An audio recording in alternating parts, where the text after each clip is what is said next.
The Nightingale by Hans Christian Andersen. The story I am going to tell you happened a great many years ago in China, so it is well to hear it now before it is forgotten. The emperor's palace was the most beautiful in the world. It was built entirely of porcelain and very costly, but so delicate and brittle that whoever touched it was obliged to be careful. In the garden could be seen the most singular flowers, with pretty silver bells tied to them, which tinkled so that everyone who passed could not help noticing the flowers. Indeed, everything in the emperor's garden was remarkable, and it extended so far that the gardener himself did not know where it ended. Those who traveled beyond its limits knew that there was a noble forest, with lofty trees, sloping down to the deep blue sea, and the great ships sailed under the shadow of its branches. In one of these trees lived a nightingale, who sang so beautifully that even the poor fishermen, who had so many other things to do, would stop and listen. Sometimes, when they went at night to spread their nets, they would hear her sing and say, "Oh, is not that beautiful?" But when they returned to their fishing, they forgot the bird until the next night. Then they would hear it again and exclaim, "Oh, how beautiful is the nightingale's song!" Travelers from every country in the world came to the city of the emperor, which they admired very much, as well as the palace and gardens. But when they heard the nightingale, they all declared it to be the best of all. And the travelers, on their return home, related what they had seen, and learned men wrote books, containing descriptions of the town, the palace, and the gardens. But they did not forget the nightingale, which was really the greatest wonder. And those who could write poetry composed beautiful verses about the nightingale, who lived in a forest near the deep sea.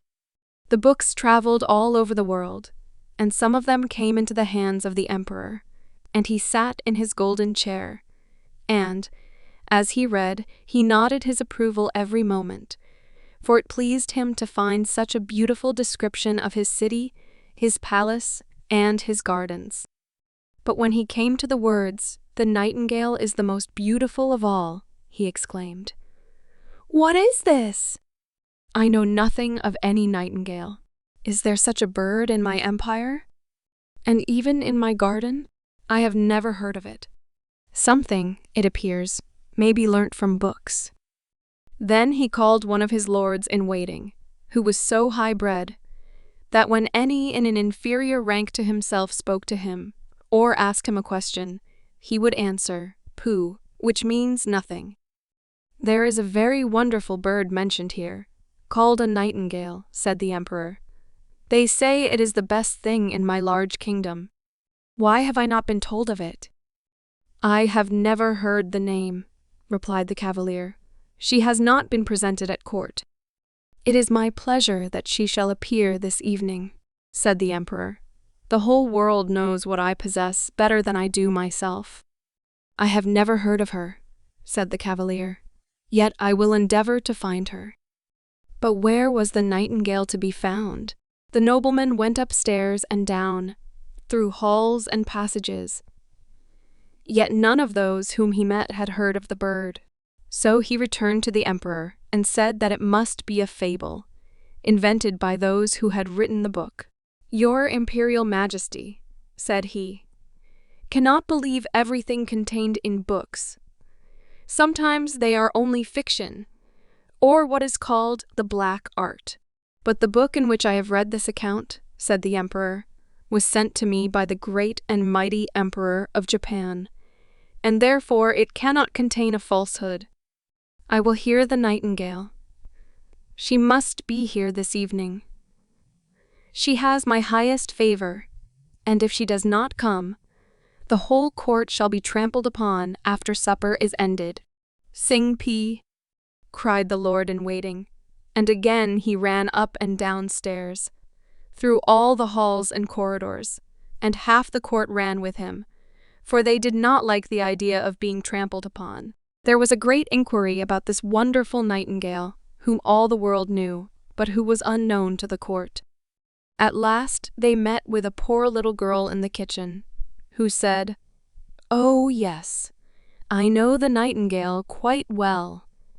Indeed, she can sing. Every evening I have permission to take home to my poor sick mother the scraps from the table. She lives down by the seashore, and as I come back, I feel tired, and I sit down in the wood to rest, and listen to the nightingale's song. Then the tears come into my eyes, and it is just as if my mother kissed me. Little maiden," said the lord-in-waiting, "I will obtain for you constant employment in the kitchen, and you shall have permission to see the emperor dine, if you will lead us to the nightingale, for she is invited for this evening to the palace." So she went into the wood where the nightingale sang, and half the court followed her. As they went along, a cow began lowing. "Oh," said a young courtier, "now we have found her. What wonderful power for such a small creature! I have certainly heard it before." "No, that is only a cow lowing," said the little girl. "We are a long way from the place yet." Then some frogs began to croak in the marsh. "Beautiful," said the young courtier again. "Now I hear it, tinkling like little church bells." "No, those are frogs," said the little maiden. "But I think we shall soon hear her now." And presently the nightingale began to sing. "Hark, hark! There she is," said the girl. "And there she sits," she added, pointing to a little gray bird who was perched on a bough. "Is it possible?" said the lord-in-waiting. "I never imagined it would be a little, plain, simple thing like that. She has certainly changed color at seeing so many grand people around her." "Little nightingale," cried the girl, raising her voice, "our most gracious emperor wishes you to sing before him." "With the greatest pleasure," said the nightingale, and began to sing most delightfully. "It sounds like tiny glass bells," said the lord-in-waiting, "and see how her little throat works.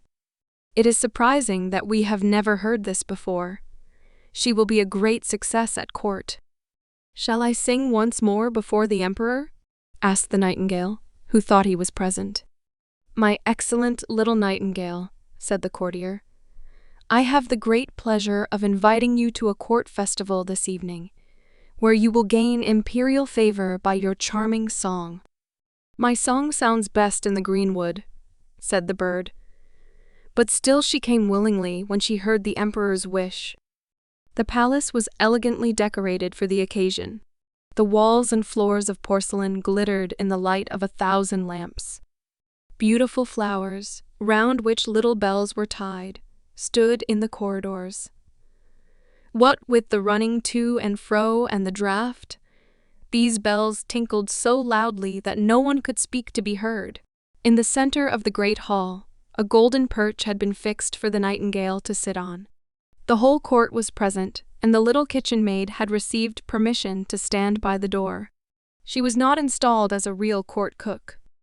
All were in full dress, and every eye was turned to the little gray bird when the emperor nodded to her to begin.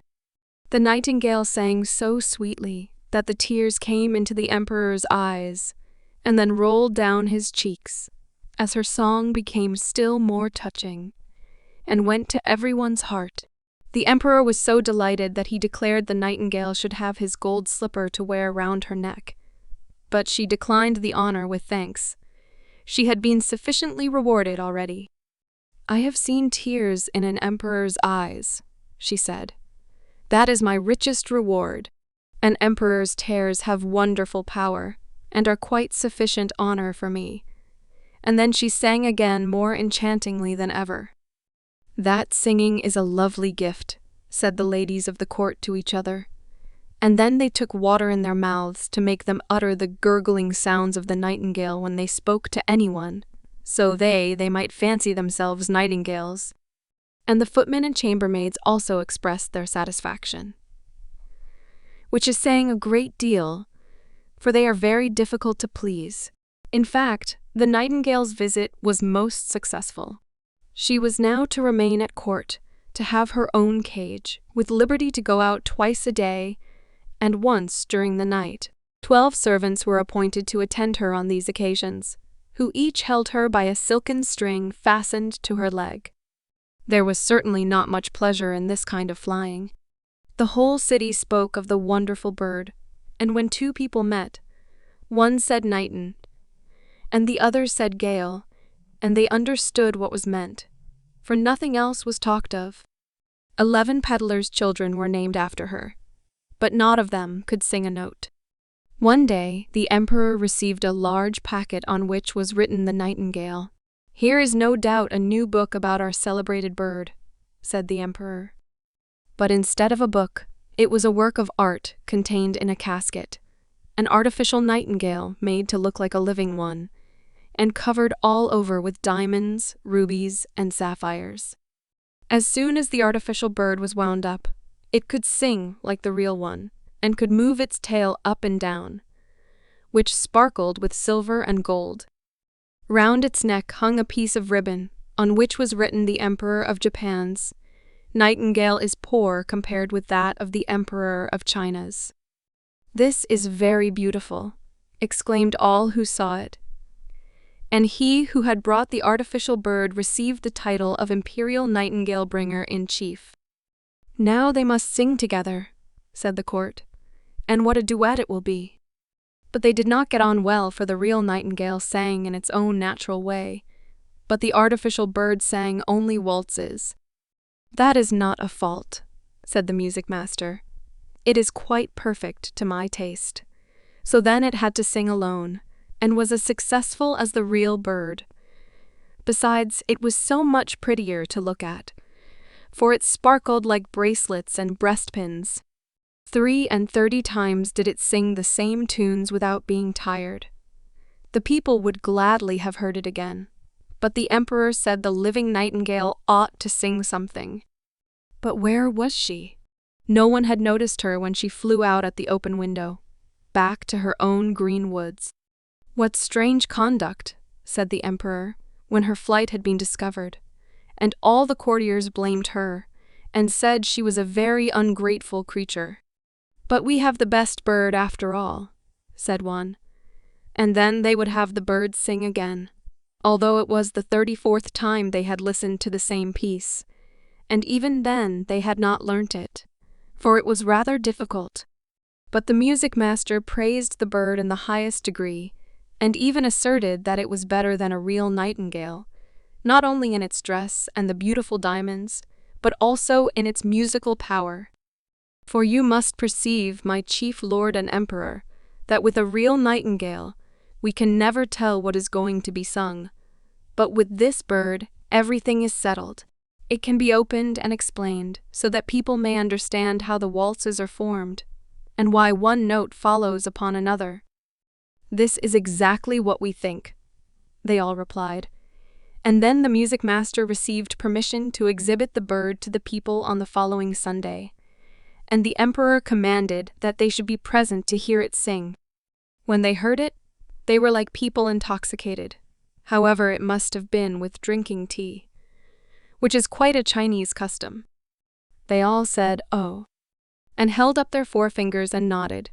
But a poor fisherman, who had heard the real nightingale, said, "It sounds prettily enough, and the melodies are all alike. Yet there seems something wanting. I cannot exactly tell what."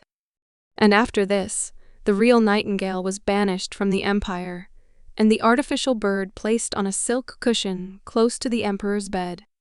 The presents of gold and precious stones, which had been received with it, were round the bird, and it was now advanced to the title of Little Imperial Toilet Singer, and to the rank of number 1. On the left hand, for the emperor considered the left side, on which the heart lies, as the most noble, and the heart of an emperor is in the same place as that of other people.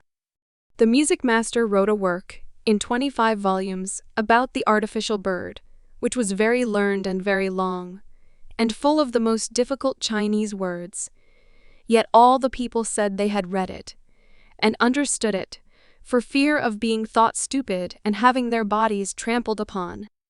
So a year passed, and the emperor, the court, and all the other Chinese knew every little turn in the artificial bird's song, and for that same reason it pleased them better. they could sing with the bird, which they often did. The street boys sang, "Zee, zee, zee, cluck, cluck, cluck, cluck," and the emperor himself could sing it also.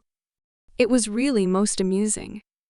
One evening, when the artificial bird was singing its best, and the emperor lay in bed listening to it, something inside the bird sounded whiz. Then a spring cracked. Whir-r-r went all the wheels, running around, and then the music stopped. The emperor immediately sprang out of bed and called for his physician. But what could he do? Then they sent for a watchmaker, and, after a great deal of talking and examination, the bird was put into something like order. But he said that it must be used very carefully, as the barrels were worn, and it would be impossible to put in new ones without injuring the music. Now there was great sorrow, as the bird could only be allowed to play once a year, and even that was dangerous for the works inside it. Then the music master made a little speech, full of hard words, and declared that the bird was as good as ever. And, of course, no one contradicted him. 5 years passed, and then a real grief came upon the land. The Chinese really were fond of their emperor, and he now lay so ill that he was not expected to live. Already a new emperor had been chosen, and the people who stood in the street asked the lord-in-waiting how the old emperor was. But he only said, "Pooh," and shook his head. Cold and pale lay the emperor in his royal bed. The whole court thought he was dead, and everyone ran away to pay homage to his successor.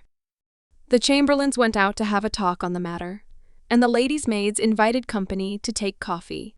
Cloth had been laid down on the halls and passages, so that not a footstep should be heard, and all was silent and still. But the emperor was not yet dead, although he lay white and stiff on his gorgeous bed, with the long velvet curtains and heavy gold tassels. A window stood open, and the moon shone in upon the emperor and the artificial bird. The poor emperor, finding he could scarcely breathe with a strange weight on his chest, opened his eyes and saw Death sitting there. He had put on the emperor's golden crown, and held in one hand his sword of state, and in the other his beautiful banner. All around the bed, and peeping through the long velvet curtains, were a number of strange heads, some very ugly and others lovely and gentle-looking. These were the emperor's good and bad deeds, which stared him in the face now. Death sat at his heart. "Do you remember this? Do you recollect that?" they asked one after another, thus bringing to his remembrance circumstances that made the perspiration stand on his brow. "I know nothing about it," said the emperor. "Music, music," he cried, "the large Chinese drum, that I may not hear what they say." But they still went on, and Death nodded like a Chinaman to all they said. "Music, music," shouted the emperor. "You little precious golden bird, sing, pray sing. I have given you gold and costly presents. I have even hung my golden slipper around your neck. Sing, sing." But the bird remained silent. There was no one to wind it up, and therefore it could not sing a note. Death continued to stare at the emperor with his cold, hollow eyes, and the room was fearfully still. Suddenly there came through the open window the sound of sweet music. Outside, on the bough of a tree, sat the living Nightingale. She had heard of the emperor's illness, and was therefore come to sing to him of hope and trust. And as she sung, the shadows grew paler and paler. The blood in the emperor's veins flowed more rapidly and gave life to his weak limbs, and even Death himself listened, and said, "Go on, little Nightingale, go on." "Then will you give me the beautiful golden sword and that rich banner? And will you give me the emperor's crown?" said the bird. So Death gave up each of these treasures for a song, and the Nightingale continued her singing. She sung of the quiet churchyard, where the white roses grow, where the elder tree wafts its perfume on the breeze, and the fresh, sweet grass is moistened by the mourner's tears. Then Death longed to go and see his garden, and floated out through the window in the form of a cold, white mist. Thanks, thanks, you heavenly little bird. I know you well. I banished you from my kingdom once, and yet you have charmed away the evil faces from my bed, and banished death from my heart, with your sweet song. How can I reward you? You have already rewarded me, said the nightingale. I shall never forget that I drew tears from your eyes the first time I sang to you. These are the jewels that rejoice a singer's heart. But now sleep, and grow strong and well again. I will sing to you again. And as she sung, the emperor fell into a sweet sleep, and how mild and refreshing that slumber was. When he awoke, strengthened and restored, the sun shone brightly through the window. But not one of his servants had returned. They all believed he was dead. Only the nightingale still sat beside him and sang. You must always remain with me, said the emperor. You shall sing only when it pleases you, and I will break the artificial bird into 1,000 pieces. No, do not do that, replied the nightingale. The bird did very well as long as it could. Keep it here still. I cannot live in the palace and build my nest, but let me come when I like. I will sit on a bough outside your window in the evening and sing to you, so that you may be happy and have thoughts full of joy. I will sing to you of those who are happy, and those who suffer, of the good and the evil, who are hidden around you. The little singing bird flies far from you and your court to the home of the fisherman and the peasant's cot. I love your heart better than your crown, and yet something holy lingers around that also. I will come, I will sing to you, but you must promise me one thing. Everything, said the emperor, who, having dressed himself in his imperial robes, stood with the hand that held the heavy golden sword pressed to his heart. I only ask one thing, she replied. Let no one know that you have a little bird who tells you everything. It will be best to conceal it. So saying, the nightingale flew away. The servants now came in to look after the dead emperor, when, lo, there he stood, and, to their astonishment, said, Good morning. Please like and subscribe for more fairy tales and similar content.